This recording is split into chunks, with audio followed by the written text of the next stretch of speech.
Vai ter terceira guerra mundial? Não. Sua opinião? Não vai ter? Não vai. Tem que parar com esse negócio. As pessoas têm umas certezas que eu não sei de onde elas tiram.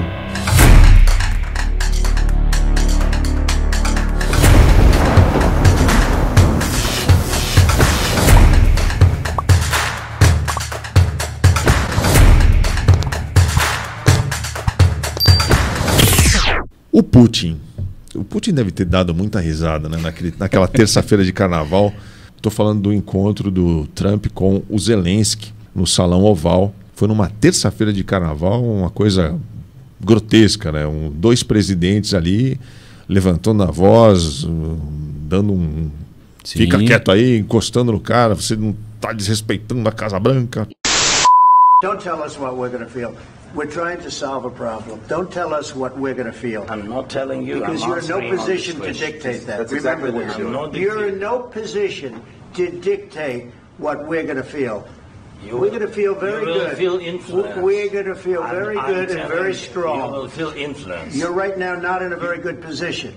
You've allowed yourself to be in a very bad position, and he happens to be right about it. From the very beginning of the war. You're not in a good position. You don't have the cards right now. With us, you start having cards. Right now, you don't. You're playing cards. You're playing cards. You're gambling with the lives of millions of people. You're gambling with World War III. You're gambling with World War III. And what you're doing is very disrespectful to the country, this country. That's back to you. Far more than a lot of people said they should have. Have you said thank you once? This entire meeting? No, in this entire meeting, have you said thank you? You went to Pennsylvania and campaigned for the opposition in October. Offer some words of appreciation for the United States of America and the president who's trying to save your country. Please, you think that if you will speak very loudly about the war, you He's not speaking loudly. He's not speaking loudly. Your country is in big trouble. Can I Wait a minute. No. You've done a lot of talking. Your country is in big trouble. I know. You're not winning. You're not winning this. You have a damn good chance of coming out okay because of us. Mr. President, we are staying in our country, staying strong from the very beginning of the war. We've been alone, and we are thankful. I said thanks you haven't in been this alone. cabinet. You haven't been alone. In this cabinet. We gave you, through this stupid president, $350 billion.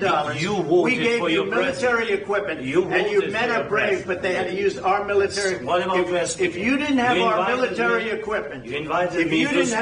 military equipment, this war would have been over in 2 weeks. In 3 days, I heard it from Putin. In 3 days, this is something maybe new. Less. In 2 weeks, of course, yes. It's going to be a very hard thing to do business like this. O Zelensky ficou pequenininho ali, ou ele já é daquele tamanho mesmo e a gente estava superestimando? Ótima pergunta. Achei você foi no ponto. Zelensky nunca foi nada além de um presidente de um país desesperado, né? Eu entendo a Ucrânia querer garantir seu interesse o tempo todo. Ela sofreu uma invasão, né, uma ameaça, um ataque direto à sua soberania. Isso sim a gente tem que apontar. Mas a forma como os ucranianos, mas em especial o Zelensky, tem levado esse conflito foi péssima. Ele transformou, na verdade, isso tudo como se fosse uma série de TV. Ele participando de uma série de entrevistas, intervindo no meio de reuniões do Conselho Europeu, por exemplo, aquela coisa de vestir uma roupa X ou Y, sair na capa da Vogue, ele e a mulher dele, sabe? Pô, você está no meio de uma guerra, sua população está morrendo, você não vai aparecer na capa da Vogue, você não vai se preocupar com isso. Então, sim, é um indivíduo que achou que poderia ter a barganha feita com a Rússia a partir do arsenal nuclear e do apoio dos Estados Unidos. Ô Lucas, desculpa te cortar, mas sou obrigado a lembrar do Lula no início do seu mandato tratando o Zelensky assim, peraí, quem é o Zelensky na fila do pão, né? Foi uma coisa meio assim, né? Ele não deu muita bola pro Zelensky. E as pessoas criticaram muito a postura do Lula. Pois é, eu ia falar justamente disso, porque o Lula, a Turquia e alguns outros países propuseram uma mesa de negociação direta com a Rússia lá atrás. O Zelensky fez pouco caso, não quis encontrar com o Lula, o Brasil e o Lula não deviam estar nem falando disso aqui. Ou seja, dizendo que a gente não pode ter opinião sobre política internacional, basicamente. E aí, o que aconteceu? Ele teve que negociar agora que entrou Trump. A Rússia está numa posição muito melhor na guerra do que estava justamente nesse momento em que o governo brasileiro ofereceu negociação. Se fosse naquela época, ele teria como condicionar a partir de uma barganha justa, né? Ou seja, ó, meu território aqui, esse território, cada um ocupou, já troca, já era. Hoje não. Hoje Donbas e Luhansk é território russo, Crimeia é território russo. Ele não vai conseguir retomar aquele território de forma alguma. Já era. Já era. E por isso que ele passou aquela vergonha toda no Salão Oval. Trump sabe disso. Tanto que depois Zelensky voltou atrás, né, com o rabo entre as pernas, falando, olha, minha relação com o Trump é excelente, agradeço os Estados Unidos, não, nós vamos rever o acordo todo, e teve que ceder o acordo das terras raras, que hoje é um negócio importantíssimo quando fala de produção tecnológica. A China controla boa parte dela no mundo, e os Estados Unidos precisam garantir esse mercado. Por isso que ele está de olho para acabar essa guerra, e justamente quem? As Big Techs terem acesso a esses materiais, esses elementos químicos para a manutenção da sua produção. É importante você falar isso porque o Zelensky passou esses anos todos sendo meio que endeusado, né, por parte da imprensa, dos formadores de opinião. Mas e quando a gente faz esse tipo de crítica, eu já fiz uma crítica parecida com essa que você fez com muito mais propriedade, eu queria até explorar mais isso. Porque parece que você... então você é comunista, que você está defendendo o Putin. O Putin é o comunista, então você também é, por isso que você está atacando o Zelensky. Mas assim, de novo, quem é o Zelensky? Né? Um cidadão que ele vem de um programa de televisão, sim, não tem trajetória política nenhuma e pula para a cadeira da presidência do país. Não estou aqui defendendo Putin, é um tirano, é um ditador, ele é um invasor, mas aí... Eu queria te fazer uma pergunta e, por favor, me corrija se eu estiver fazendo uma comparação absurda. O que aconteceu com Estados Unidos e Cuba lá na década de 60? Quando quando os Estados Unidos descobriram que Cuba estava recebendo mísseis, instalando mísseis soviéticos ali do lado, né? Sim. E quase estourou a Terceira Guerra Mundial, né? Eu posso comparar esse evento com a ameaça que Putin e a Rússia sentiram quando a Ucrânia resolveu trazer a OTAN para suas fronteiras? Tem comparação possível aí? Gostei da sua analogia, faz sentido. Porque o que a gente está falando naquela época, lá na crise dos mísseis de Cuba, se Cuba tinha permitido já, né, já estava construindo silos e tudo mais, tinham que chegar os mísseis e estavam a caminho, uma série de elementos de construção e os próprios mísseis. É verdade. Se a União Soviética coloca mísseis em Cuba, ela equipara o jogo completo com a OTAN na Europa em relação a ela mesma, né? Ou seja, a Europa estava cheia de míssil americano, francês, britânico para poder atacar Moscou assim, muito rápido. Se eles colocam em Cuba, o equilíbrio estratégico fica igual. Então os Estados Unidos perde, inclusive, um pouco dessa barganha nuclear o tempo todo. Lá, realmente, pelo contexto da Guerra Fria, duas superpotências, muito diferente do mundo de hoje nesse aspecto, a gente está falando realmente de uma ameaça existencial que poderia ter levado a um conflito maior. Quase levou, né? Quase levou. Os 13 dias que abalaram o mundo. Tanto que modificou as relações internacionais, a forma de se comunicar entre os presidentes e tudo mais. No caso atual... Aliás, desculpa, tem um filme ótimo sobre isso, hein? O 13 dias que abalaram o mundo. Sim. Você assistiu? Sim, muito excelente. Legal. Quando a gente pega um caso da Rússia, mais recentemente, depois que ela se torna Rússia, Federação Russa, acaba a União Soviética, existe um diálogo ali, né, dos presidentes russo e americano, do Boris Yeltsin, por exemplo, com Clinton, especialmente, né, com George Bush, depois Clinton, falando que, olha, a OTAN ela não tem interesse na manutenção de um conflito com a Rússia. Tanto é que a Rússia vai ser convidada a participar da OTAN em determinado momento. Ela vai, né, pensar nessa possibilidade, que não vai acontecer, é porque vai ter a crise da Geórgia, e aí os ocidentais vão assumir uma postura muito crítica, e também porque eles percebem que a Rússia, especialmente depois do Putin, passa a assumir um discurso diferente. Então o que acontece? A Rússia está olhando para o Ocidente, para essa expansão da OTAN, dessas armas nucleares do Ocidente, perto do seu território, há décadas. E há décadas tem falado, olha, a gente teve um combinado, você não expandiria para o leste europeu, que é uma área próxima da minha área de influência, por assim dizer, em especial países como a Ucrânia, que era uma das joias da coroa do Império Soviético, né? Da União Soviética, melhor dizendo. Quando você tem um presidente ucraniano que assume, com apoio dos ocidentais, numa eleição muito conturbada, e fala, pronto, eu estou eleito, iremos entrar na União Europeia e na OTAN, você basicamente está avisando para o Putin, olha, eu estou fazendo de tudo para me aproximar daqueles que você considera ameaça existencial ao seu território. É a mesma coisa. Se nos Estados Unidos chega a Rússia agora e fala assim, vou começar a colocar armas então de volta em Cuba, vou colocá-la agora no México, na fronteira do México, qual é a reação dos Estados Unidos? Ele vai olhar e falar assim, isso é uma ameaça direta à minha existência. Pois é. Isso não pode acontecer. Isso está dentro de uma lógica que a gente chama de uma ausência de balança de poder. E se esse poder não está equilibrado, e o que tem acontecido é isso, a expansão ocidental ali na Europa, Estados Unidos, países europeus, naquela região, ela está desequilibrando essa lógica das áreas de influência, da balança de poder.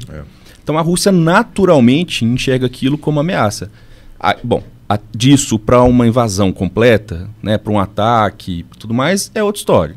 Né, a gente não está aqui para falar que... Mas o Putin também não acordou um belo dia, eu vou lá invadir alguém. É, isso aí, exatamente. Tem um processo aí, né? Putin é um cara muito racional.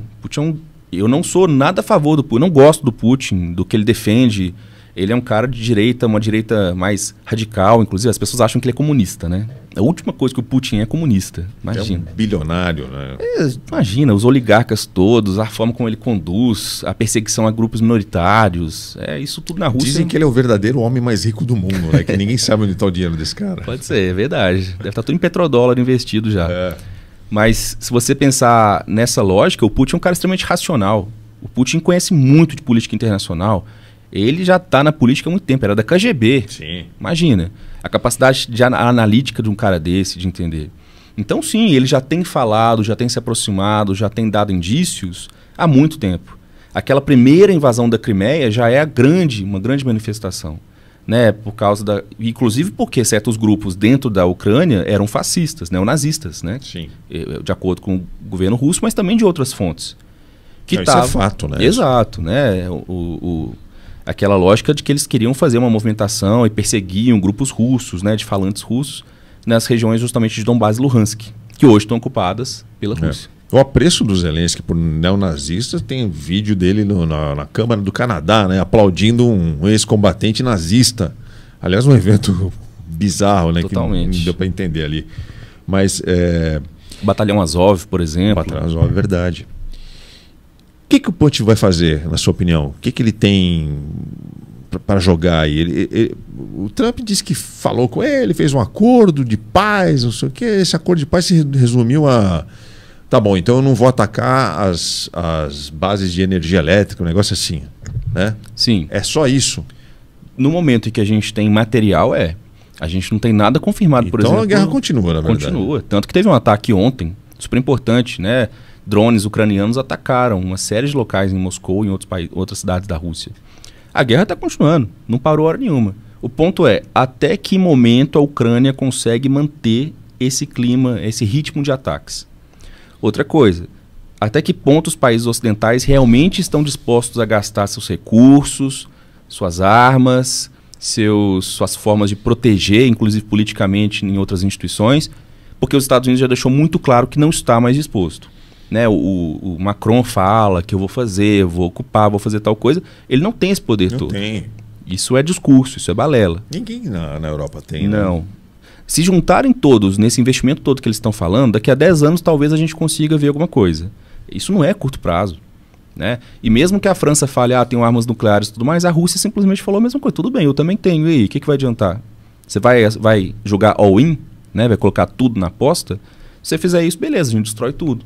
E não está no plano da Rússia fazer isso, nem da França, nem de ninguém. Né? Exatamente. Pelo contrário.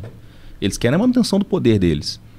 Então, se a gente olhar para esse cenário, o Zelensky está isolado, ele foi chantageado pelo Trump na prática, ele não vai continuar recebendo a quantidade de recursos que recebia antes, e essa guerra está caminhando sim para um final que vai favorecer os russos. O que Putin teve que fazer durante o começo é garantir a defesa do seu território. Que ele realmente estava numa situação pior no começo. Né, ele invade, depois os americanos vêm muito forte, dando recursos, dando dinheiro, as tropas ucranianas estavam ali fresquinhas, né, como a gente diz, estavam longe ainda de estar naquele cansaço, naquela apatia que surge. Então, essas tropas estavam otimistas, eles ganhavam várias batalhas dos russos e tudo mais. Esse cenário acabou, ele não existe. Por isso que um cessar-fogo não vai ser aceito pela Rússia. Se ele não tiver a garantia de que esse cessar-fogo é acompanhado pela a ausência de países europeus e dos Estados Unidos no fornecimento de armas. Tanto que os russos falaram isso abertamente. Né? Eles estão falando assim, se quer cessar fogo? Beleza, a gente faz cessar fogo. Mas se a gente souber que tem uma arma sendo enviada para a Ucrânia, a gente dá o pé atrás. Por uma razão muito simples. Se a Rússia, que está no ritmo positivo, no sentido da guerra, está vencendo batalhas, está justamente determinando o ritmo da guerra, não faz sentido para ela parar e depois esfriar tudo, dar um passo atrás, perder logisticamente a posição dela, só para depois a Ucrânia se rearmar todinha, para depois perder de novo e ficar nesse lenga-lenga. Então, duas coisas. Primeiro, o Trump está sendo uma falácia, né? Essa ideia que ele está tentando vender de que ele está promovendo a paz. Esquece, isso aí é uma coisa longe da realidade. Né? Exatamente. O que ele está tentando fazer, na verdade, o segundo ponto, é uma maneira de acessar o pagamento da Ucrânia. Duas coisas. Aí você falou bem. Uma delas é, a conta chegou. A Ucrânia não achou que ela ia ficar ganhando recurso, financiamento e tudo de graça. Alguém está produzindo isso tudo. Claro. A indústria bélica dos Estados Unidos está rindo daqui até aqui. Ela percebeu finalmente que encontrou alguém para comprar seus armamentos depois de um período que ela está, no final da Guerra do Terror, por exemplo, na ausência de outros inimigos tão fáticos assim, ela encontrou ali a sua possibilidade de produção. E é uma empresa, e é um setor, o setor industrial militar dos Estados Unidos, tem muito lobby, pressiona muito os governos. Então uma coisa é essa, chegou a conta. Zelensky, você vai pagar. Ah, mas eu não aceito você explorar meus recursos dessa forma, monopolizando. Então você continua com a guerra aí sozinho. É isso que aconteceu. A outra coisa... E, desculpa, mas o Trump não está errado, hein? Nessa postura, né? Ele tem uma conta, ele não quer ficar dando dinheiro ad infinitum para uma guerra que, primeiro, não é dele, né? Segundo, não tem a menor perspectiva dele vencer, né? Não tem. A visão estratégica era a seguinte, com o Biden a gente tem uma lógica tradicional de política americana, que é de que eu não posso permitir que meus aliados sejam atacados e percam guerras, especialmente para alguém que pode ser uma ameaça no futuro. Então tem que gerar uma contenção dessa presença russa. O Trump ele ignora completamente essas tradições de política externa. O que ele fala eu quero meu país livre desse conflito sem ter que gastar um centavo mais e focado na minha questão doméstica. Então não é que ele quer a paz, ele quer o fim do conflito porque tem um interesse gigantesco aí de diminuir os preços, por exemplo, no mundo inteiro, retomar a produção de petróleo na Rússia e ela escoar para a Europa e os Estados Unidos voltarem a produzir e exportar para o mundo inteiro com preços melhores.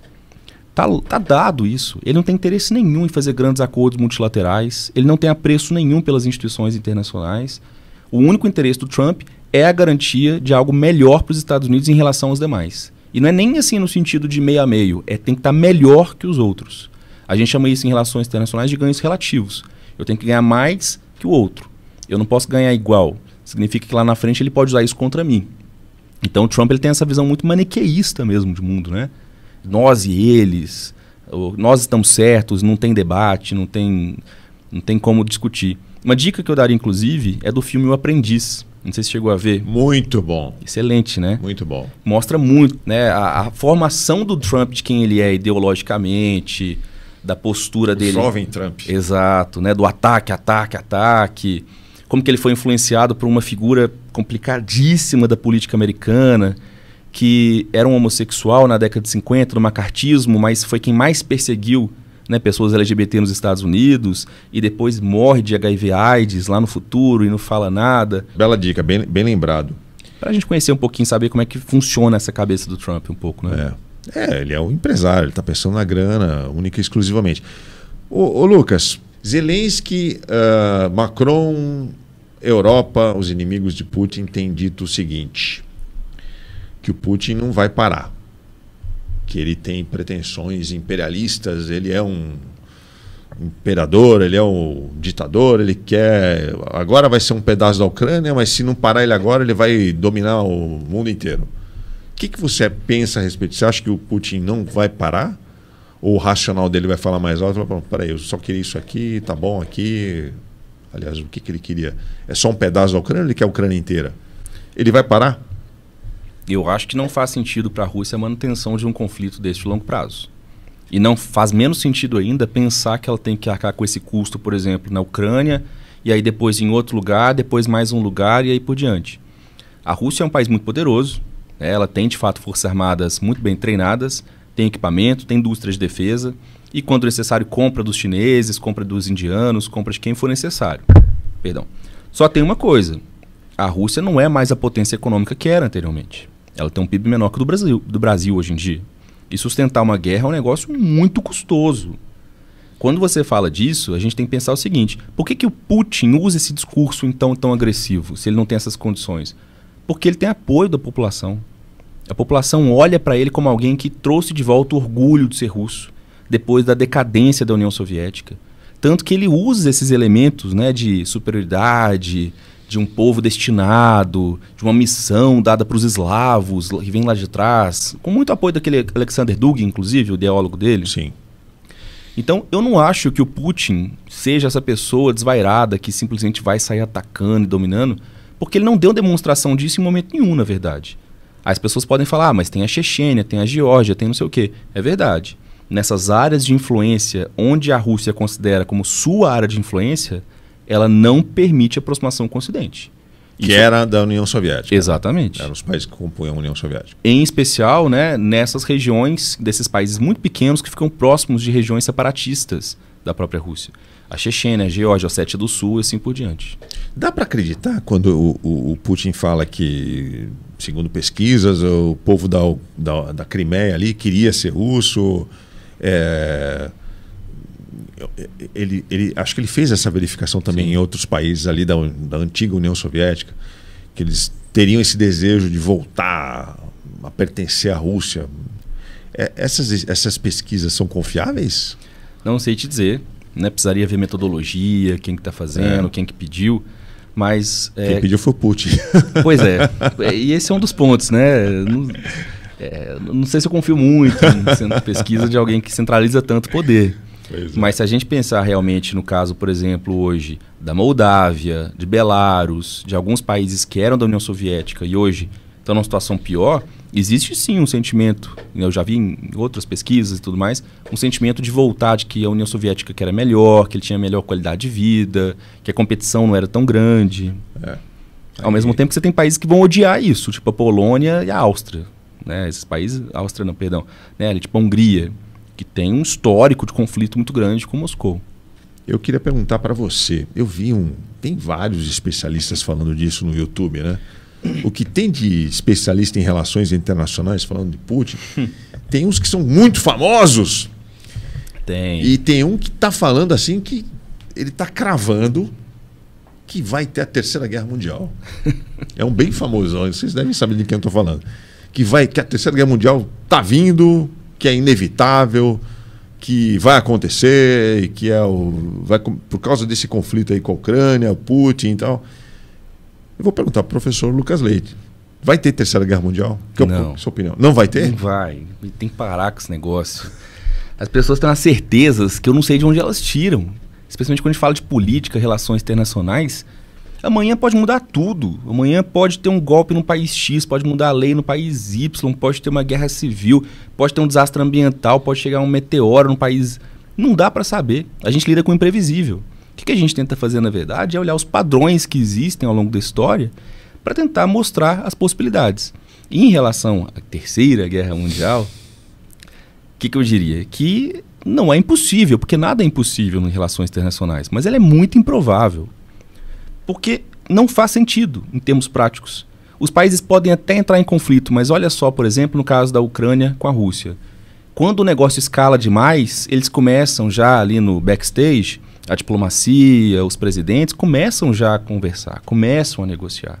Não faz sentido você continuar escalando um conflito que vai te gerar uma destruição total. O que a gente chama de MAD, Mutually Assured Destruction, né? Destruição mútua assegurada. Que é a lógica do seguinte, se um país nuclearizado ataca com armas nucleares, o outro revida, acabou tudo. Quem ganhou com isso? Ninguém. É a perda total, uma tragédia, na verdade, né? Dos comuns que a gente usa, por exemplo, na teoria dos jogos. Não faz nenhum sentido. O que a gente percebe é que há sim uma quantidade maior de crises no momento no mundo, há uma instabilidade muito maior, mas isso não é a primeira vez que acontece no mundo. E não necessariamente ela vai levar a uma guerra total, que seria uma guerra, né, por exemplo, uma terceira guerra mundial. Guerra total é quando todo o sistema produtivo, toda a mobilização das principais potências está, né, participando de um conflito generalizado. Não interessa a ninguém, né? Ninguém, imagina. Para os Estados Unidos seria o pior dos mundos, porque o custo de um político, financeiro, econômico, social de algo como esse poderia justamente ser o ponto de inflexão para um crescimento chinês. A China não tem o menor interesse em uma guerra total, pelo contrário. Ela quer justamente que as coisas mantenham-se como estão, porque ela está crescendo, ela está conseguindo garantir sua posição de poder, e para ela, quanto mais o mundo estiver estável, melhor para o comércio, que é uma das grandes bases do seu crescimento econômico. Então, vai ter terceira guerra mundial, não sei o quê. Isso é para chamar atenção, isso é algoritmo, é o que você acabou de falar ali, né?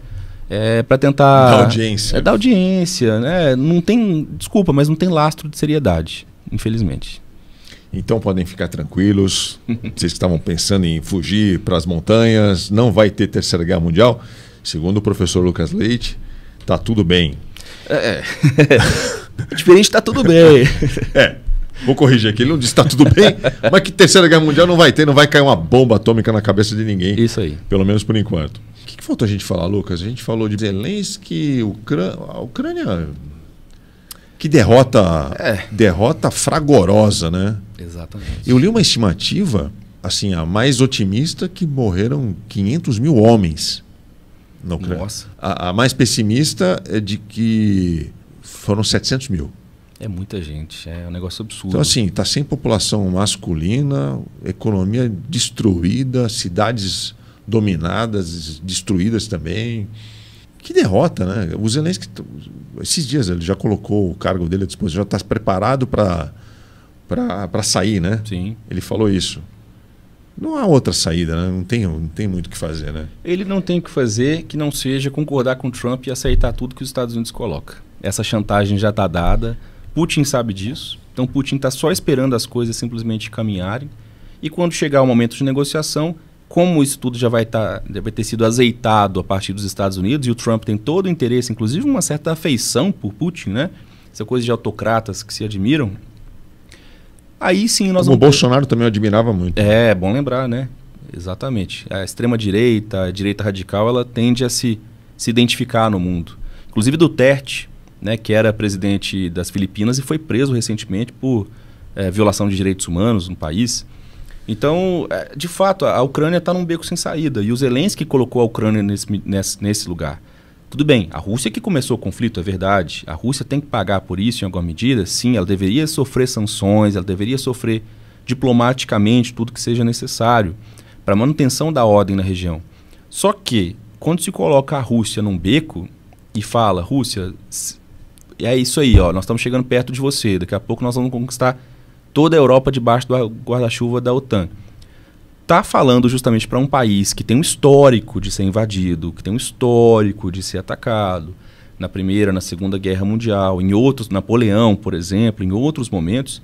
A gente tem que lembrar, por exemplo, que o reino de Kiev, né, o reino da Polônia e outros ali da região, tiveram e atacaram e conquistaram muitos territórios que eram da Rússia. A Rússia demorou, de fato, a se tornar um grande império. Então, é isso, a Ucrânia ela perdeu a capacidade de dialogar. Ela não tem poder de barganha mais. Triste fim para o senhor Zelensky e vamos aguardar aí quando é que me parece que esse conflito deve chegar logo ao fim.